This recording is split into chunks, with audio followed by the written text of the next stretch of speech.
Jornal. Câmara dos Deputados. PEC da transição pode ser votada pelo plenário a partir da semana que vem. Texto aprovado pelo Senado possibilita aumento de gastos ainda em 2022. Líder do PT acredita que matéria deverá ser aprovada na Câmara. Boa noite. A chamada PEC da transição possibilita o aumento de gastos ainda em 2022. O texto, já aprovado pelo Senado, precisa passar agora pela avaliação dos deputados. A repórter Silvia Munhato tem os detalhes. Embora alguns deputados da oposição ao novo governo digam que vão votar contra a nova PEC da transição, já aprovada pelo Senado, o deputado Enio Verri, do PT do Paraná, líder do PT na Comissão Mista de Orçamento, acredita que a proposta terá mais de 350 votos no plenário da Câmara. São necessários 308 votos em 2 turnos. Segundo técnicos da Consultoria de Orçamento do Senado, a proposta trouxe a possibilidade de ampliar as despesas do orçamento de 2022 em 23 bilhões de reais, o que resolveria as dificuldades que o atual governo vem tendo para pagar as contas de final de ano. E o teto de gastos de 2023 e 2024 foi ampliado em 145 bilhões.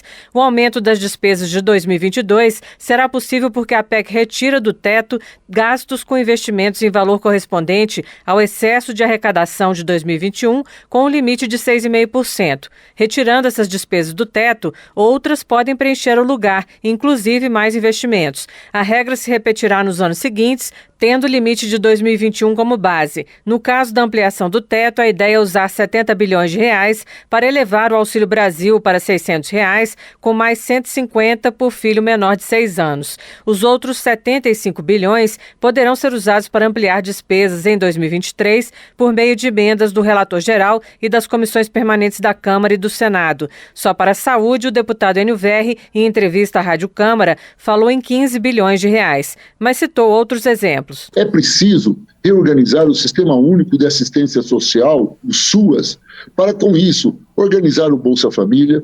O próprio Tribunal de Contas provou que o pagamento desses R$600, chamado Auxílio Brasil, é uma bagunça, tem militares aos montes recebendo, empresários recebendo, gente que não precisa recebendo. Também em entrevista à Rádio Câmara, o deputado Paulo Ganimi, do Novo do Rio de Janeiro, disse que será contrário à PEC, porque não concorda com a ampliação de gastos. Tem cerca de 75 bilhões dentro dessa PEC que não tem nada a ver com o Auxílio Brasil, que é aumento para despesa para os ministérios, para a transição, para outros gastos. Então a gente já cortaria aí 75 bilhões do que está sendo aprovado nessa PEC. Aí a gente começaria a discutir o que é específico para os R$600 do Auxílio Brasil. Se a gente com isso ainda reduzisse despesas desnecessárias, e a gente pode falar, claro que ano que vem não tem eleição, mas o fundo eleitoral esse ano foram cerca de 5 bilhões de reais de fundo eleitoral. Ano que vem deve ter cerca de 2 bi de fundo partidário. O deputado acredita que o próprio aumento do Auxílio Brasil com recursos extra-teto deveria ser discutido. Eu acho que sim, tem que ser um auxílio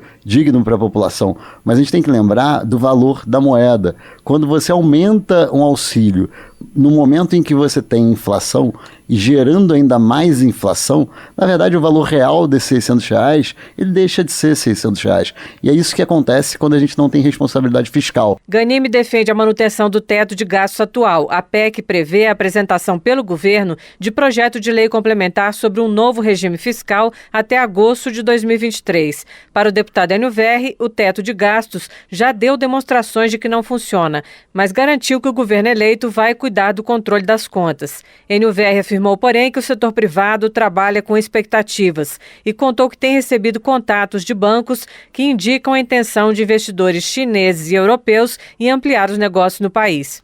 A economia tem muito também de fatores psicológicos. O empresário hoje, que vê uma taxa de juros de 13,75% do governo Bolsonaro, ele pensa assim, por que eu vou investir na minha empresa que eu não vou conseguir ter um lucro líquido de 13%? Então vou aplicar no mercado financeiro, vou especular. Quando entra um presidente como Lula, que cria condições como o aumento real do salário mínimo de 1,4%, cria condições de compra, onde a população mais pobre começa a ter poder de compra, começa a ter renda, o empresário começa a vender mais e fala, opa, vou aumentar a minha produção porque eu tenho demanda. A PEC da transição veio do Senado com a possibilidade de o governo usar recursos das contas de PIS/PASEP que não foram sacadas pelos trabalhadores. A estimativa é de que o saldo seja de 24 bilhões de reais. A ideia é usar contas não reclamadas por 20 anos. O governo ainda daria um tempo para saque de 60 dias após a publicação de aviso no Diário Oficial. A proposta também retira do teto despesas das universidades e de instituições científicas custeadas por receitas próprias, doações e convênios. Também ficarão extrateto as despesas com projetos socioambientais ou destinados a mitigar os efeitos das mudanças climáticas. Nos dois casos, as doações ficariam livres de imposto estadual. Em relação a projetos de infraestrutura, foram retiradas do teto as despesas com recursos de operações financeiras com organismos multilaterais, além das despesas de estados e municípios com a União para execução de obras e serviços de engenharia. Da Rádio Câmara de Brasília, Silvia Minhato. Política. Merlong Solano, do PT do Piauí, rebate crítica de que o governo federal eleito não se preocupa com a questão fiscal. Ele afirma que os críticos da PEC da transição não se lembram que durante os governos Lula, o Brasil reduziu a dívida pública e pagou a dívida externa. Merlong Solano avalia que existe uma falsa dicotomia entre investimento social e responsabilidade fiscal. Segundo ele, é possível melhorar a distribuição de renda e aumentar os recursos para programas sociais como o Auxílio Brasil, sem comprometer o regime fiscal. Benedita da Silva, do PT do Rio de Janeiro, critica a atual gestão do governo federal e afirma que o orçamento da educação básica para 2023 prevê corte de 96% e que esta contenção deve prejudicar principalmente crianças em situação de vulnerabilidade. Benedita da Silva ainda critica a falta de investimento na saúde, setor que, segundo ela, carece de 22 bilhões de reais para que funcione com segurança. A deputada também lamenta a volta do país para o mapa da fome e a situação de inadimplência dos brasileiros. Educação. A Comissão de Constituição e Justiça da Câmara aprovou proposta que cria a Semana de Valorização de Mulheres que fizeram história nas escolas de educação básica do país. A repórter Paula Bittar acompanhou a votação. De acordo com o texto, a campanha deverá ser realizada anualmente na segunda semana do mês de março. A proposta foi criticada pela deputada Caroline de Toni, do PL de Santa Catarina. Que mulheres vão ser valorizadas? Então, toda vez que a esquerda vem com esse tipo de pauta, por mais que eu seja mulher, mas não sou vitimista por ser mulher, e acho que tanto homens e mulheres são iguais perante a lei, a gente tem que fazer uma semana de valorização dos homens que fizeram história também. E por que não? Por que não uma valorização da história do Brasil, do surgimento do Brasil e tantas outras coisas que mereceriam valorização justamente nesse ano que a gente completou 200 anos de pátria independente, por exemplo, deputado Gilson. Então são tantas coisas relevantes que a gente tem para discutir no Brasil que eu fico preocupada com o conteúdo que vai ser inserido pela esquerda aqui. A autora do projeto, deputada Tabata Amaral, do PSB de São Paulo, por outro lado, contou que a proposta veio de uma sugestão de participante do programa da Câmara Parlamento Jovem e defendeu o texto. Nós sabemos que as mulheres, em toda a sua diversidade, brancas, negras, pobres, ricas, do Sudeste, do Nordeste, elas foram fundamentais e são fundamentais na construção do nosso país, na construção da nossa história. Mas muitas vezes essas mesmas mulheres são silenciadas, são apagadas, seus feitos são esquecidos. Então que a gente tenha esse momento para que nossas escolas, nossas meninas e meninos possam se inspirar com essas mulheres, possam ver que o lugar da mulher é onde ela quiser e possam ter os maiores sonhos desse mundo. O texto aprovado também prevê que nos estabelecimentos de ensino fundamental e médio, públicos e particulares, seja obrigatória a inclusão nos conteúdos curriculares de abordagens fundamentadas nas experiências e nas perspectivas femininas. Essas abordagens devem incluir diversos aspectos da história, da ciência, das artes e da cultura do Brasil e do mundo, a partir das experiências e das perspectivas femininas, resgatando contribuições, vivências e conquistas femininas nas áreas científica, social, artística, cultural, econômica e política. A proposta foi analisada em caráter conclusivo e, portanto, poderá seguir para o Senado, a menos que haja recurso para votação pelo plenário. Da Rádio Câmara, de Brasília, Paula Bittar. Regiane Dias, do PT do Piauí, saúda o Dia do Evangélico. Adepta da religião, Regiane lembra que a data foi sancionada pelo presidente eleito Lula durante o segundo mandato do petista. Rejane Dias também presta homenagens a todas as pessoas que se dedicam à palavra de Deus e a obras sociais de recuperação de homens e mulheres com dependência de drogas, problema que, segundo ela, é enfrentado por igrejas evangélicas em todo o país. Segurança Pública. Neile Prévost, do União do Paraná, repudia episódio de racismo que resultou em agressão em Curitiba. Ele relata que o músico Odivaldo Carlos da Silva, conhecido como Neno, foi covardemente agredido com um bastão por um cidadão suspeito de ser neonazista. Neile Prévost informa que apresentará projeto para incluir no Código Penal brasileiro o crime de tirania, com o objetivo de estabelecer punição a quem promove o ódio racial, étnico e religioso. Saúde. Deputados pedem que a PEC da transição inclua recursos para tratamento do câncer. A repórter Emanuele Brasil acompanhou a conclusão do grupo de trabalho que estudou o combate à doença no Brasil. Foi aprovado o relatório final da Comissão Especial da Câmara dos Deputados que acompanha as ações de combate ao câncer, doença responsável por mais de 225 mil mortes por ano no país. Durante a reunião, os deputados cobraram que seja incluído na PEC da transição proposta que libere espaço do orçamento de 2023 para programas sociais e o aumento real do salário mínimo, um recurso específico para o tratamento do câncer no SUS. Relatora da matéria, deputada Silvia Cristina, do PL de Rondônia, estima que o impacto financeiro para habilitar a quantidade necessária de estabelecimentos em oncologia seria de 1,9 bilhões de reais por ano. Essa estimativa inclui a ampliação da oferta pela rede pública de radioterapia, quimioterapia, cirurgias, entre outros tratamentos. É possível. Nós só precisamos dessa atenção para que as coisas realmente aconteçam. É claro que o orçamento aí está meio rachado, nós estamos aí numa transição, mas a gente continua lutando porque temos sensibilidade. Ex-ministro da Saúde, o médico oncologista Nelson Tais, frisou a diferença dos recursos financeiros aplicados pela rede pública por pessoa no Brasil, comparado às maiores economias do mundo. Segundo ele, o SUS gastou por pessoa em 2021 1,8 mil reais, os Estados Unidos 47 mil reais, a Alemanha 28,7 mil reais e o Reino Unido 21 mil reais. No entanto, Tais fez a ressalva de que o aumento de recursos por si só não soluciona a questão. Será necessária uma gestão eficiente. Qualquer abordagem amadora da gestão não vai levar a nada. A gente vai continuar falando, escrevendo coisas, mas nunca vai chegar na sociedade. Entre outras medidas, o texto aprovado pela comissão propõe a criação de Política Nacional de Prevenção e Controle do Câncer no âmbito do SUS, a ser aprovada em lei em substituição à atual política pública regida por portaria do Ministério da Saúde. Um dos objetivos da nova política é centralizar a compra de medicamentos usados no tratamento do câncer no Ministério da Saúde, que será responsável por repassá-los às secretarias de saúde estaduais para serem distribuídos aos estabelecimentos habilitados para tratamento oncológico pelo SUS. No sistema atual, o fornecimento desses remédios é feito por hospitais habilitados pelo SUS, sejam eles públicos ou privados, e eles são ressarcidos pelo Ministério da Saúde. Após aprovação pela pasta, o remédio deve estar disponível para o paciente em 180 dias. Da Rádio Câmara de Brasília, Emanuele Brasil.